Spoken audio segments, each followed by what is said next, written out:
Hey guys, good morning. Happy Monday. It's Daryl here. It's bright and early. It's actually not that bright and early. I'm running a little late. It's 6 a.m. here in Connecticut on the East Coast. Okay, today I've still got this situation going with damage to my leg from an incident on my mountain bike last week that I have to go back to a doctor today. I scheduled my first vaccination appointment for COVID-19 tomorrow at 9:45 a.m. Woo-woo! I might try to film it without any faces, if I could do it in a way that would actually be beneficial, not just to do it for the hell of it, but for a purpose to influence more people to get the vaccination. I'm thinking about that one. Anyway, lots to do today. I want to talk about the Second Amendment and issues with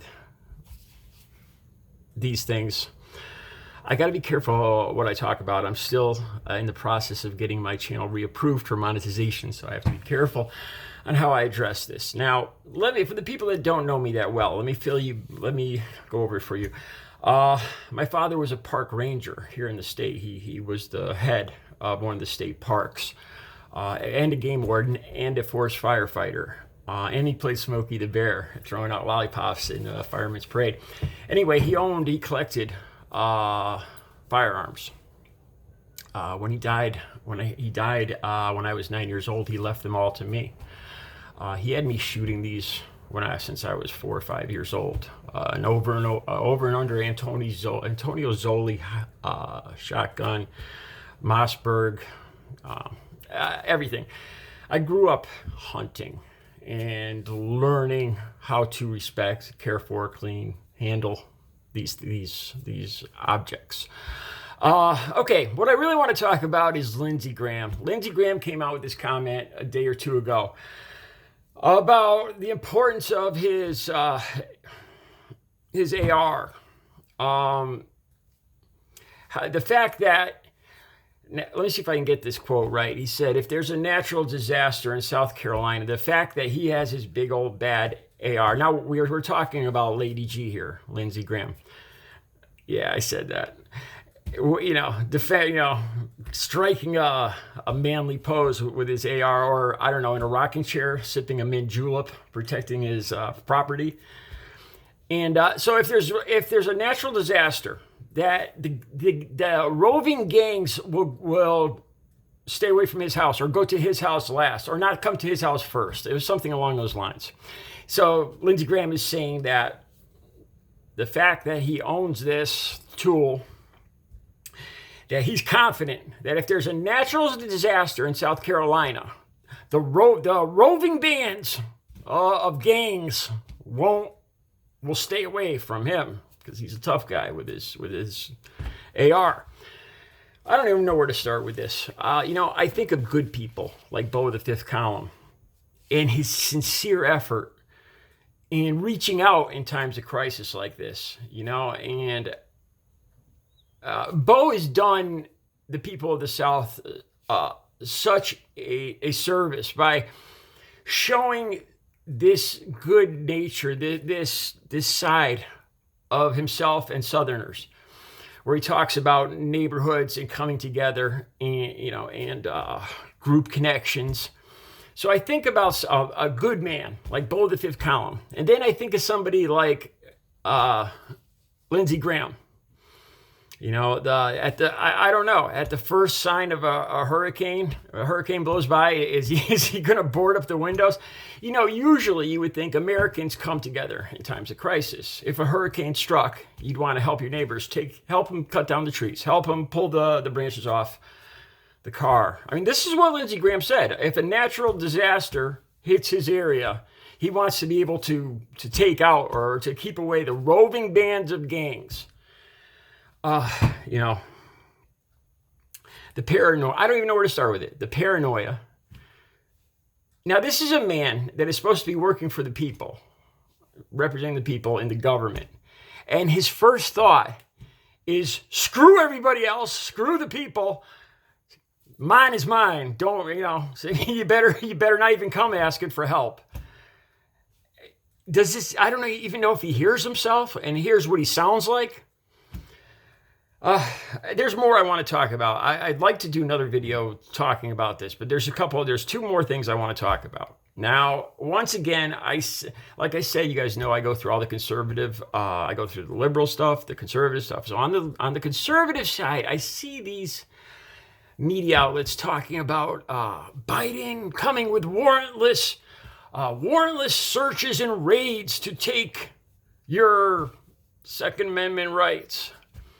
You know what? I didn't even read into this.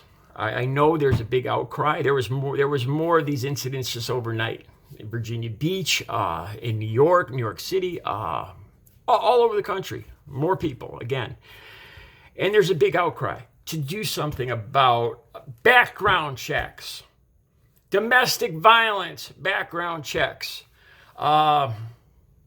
clips that hold over 19 rounds.